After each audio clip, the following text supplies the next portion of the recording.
Ladies and gentlemen, we've heard the dimension of legality and social space, and from Chikhen, the dimension of physical space.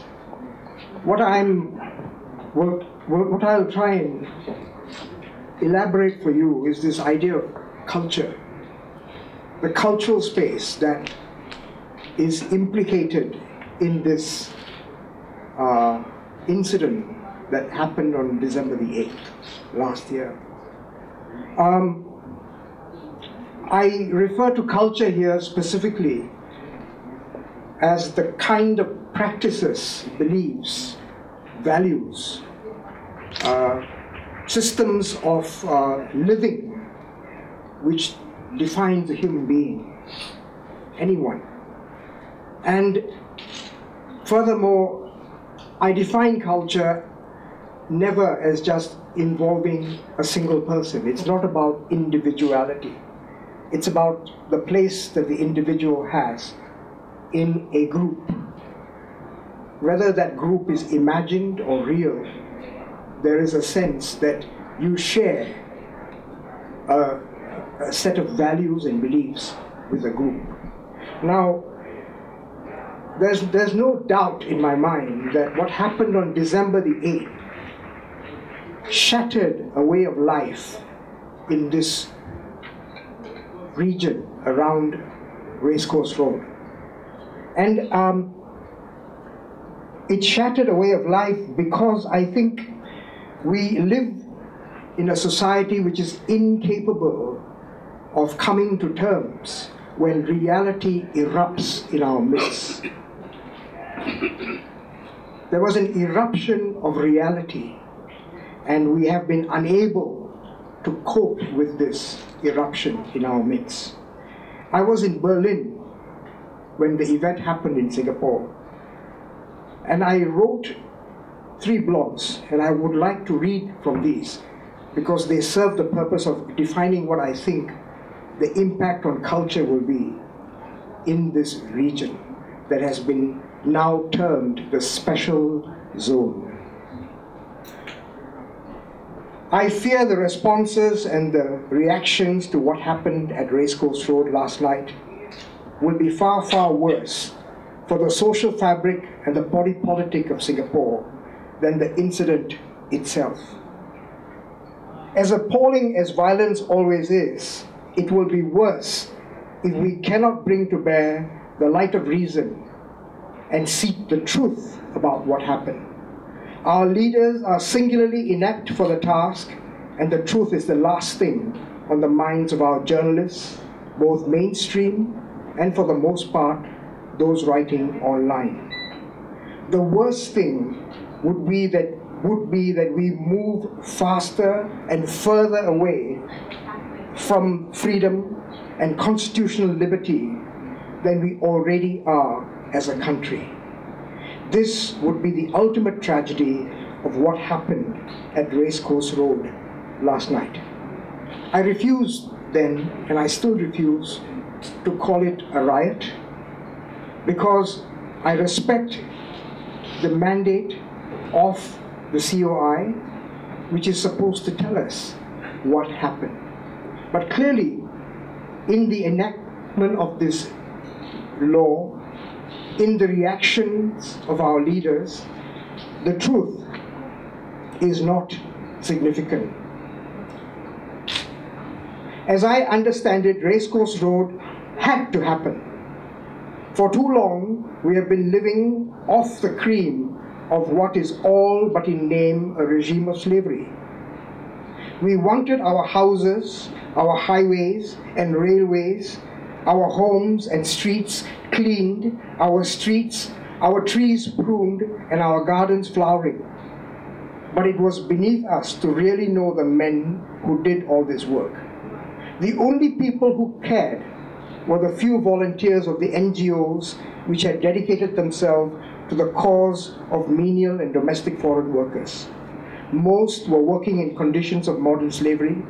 I have never before spoken of this, but after Racecourse Road last night, I cannot remain silent. The pent-up emotion that these workers carry, suppressed within them, has finally exploded on our street. It had to happen. The region that is called Little India is neither little nor entirely India. It was a space for all Singaporeans. It was a space where people who were working in Singapore could gather to do the things that they had to do, to live the life that they thought they had to live. This is what it means to have a cultural dimension. And when laws are enacted without a sense of sensitivity to the lives of people, when the need for security is so overwhelming as to be nearly paranoid, then there's no way that life as we know it can continue. The practices that we value, the relationships, the communities, the interactions, the minute details of conduct and sharing, the intimacies of meeting and socializing, all of these things are implicated by this act.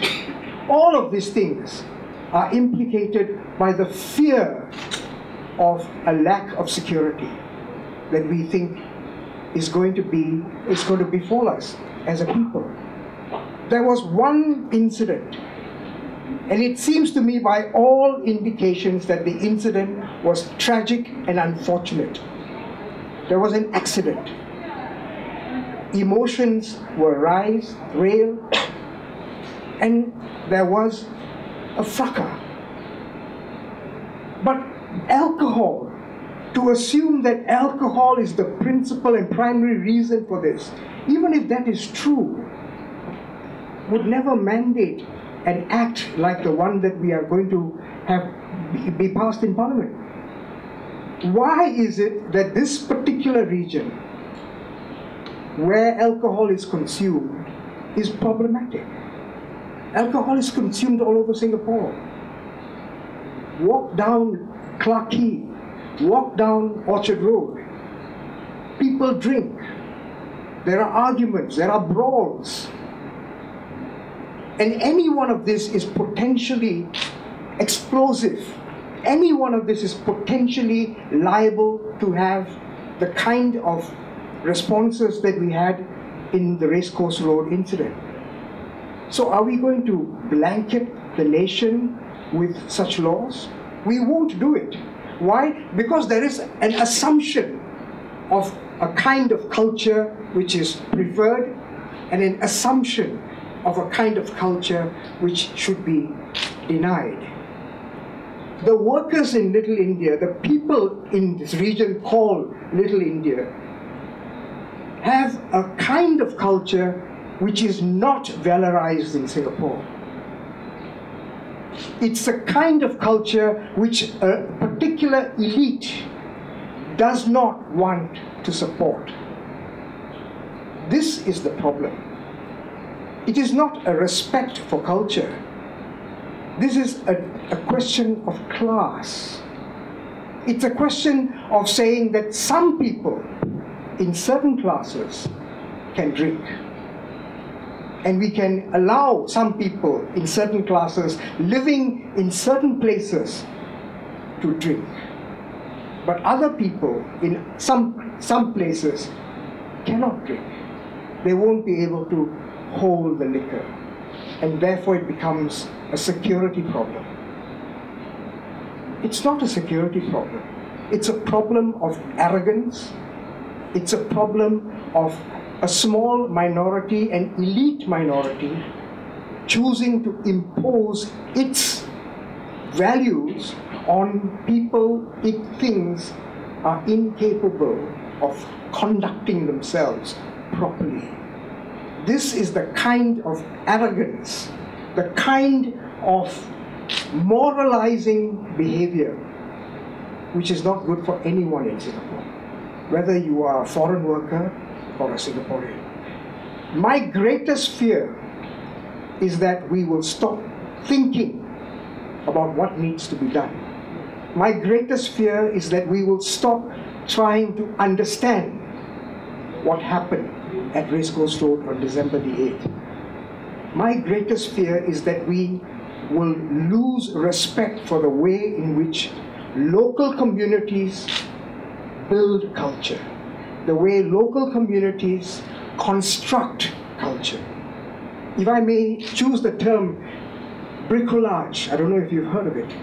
It's the way in which we put together something, we construct something from whatever is at hand. And that's what's been happening in this region that they call Little India.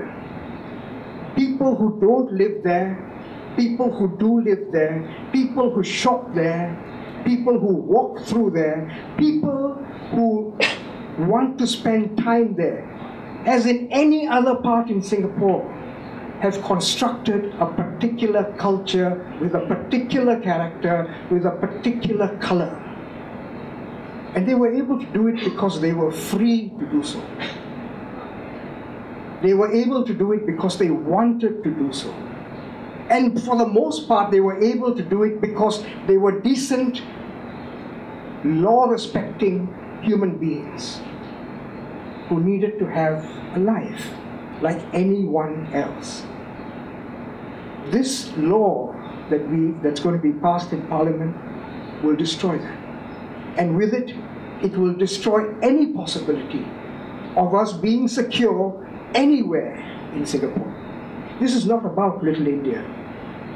This is about being Singaporean. This is about the freedom of Singaporeans to construct their own culture. And the respect that we can give to other cultures, because the last I looked, that's what multiculturalism meant. Ladies and gentlemen, it is easy to act. It is hard to think. And we are living in a time when the people who should be thinking and acting morally have failed to do so. And unless we as citizens are prepared to do that, I fear for what's going to happen in the future. Thank you.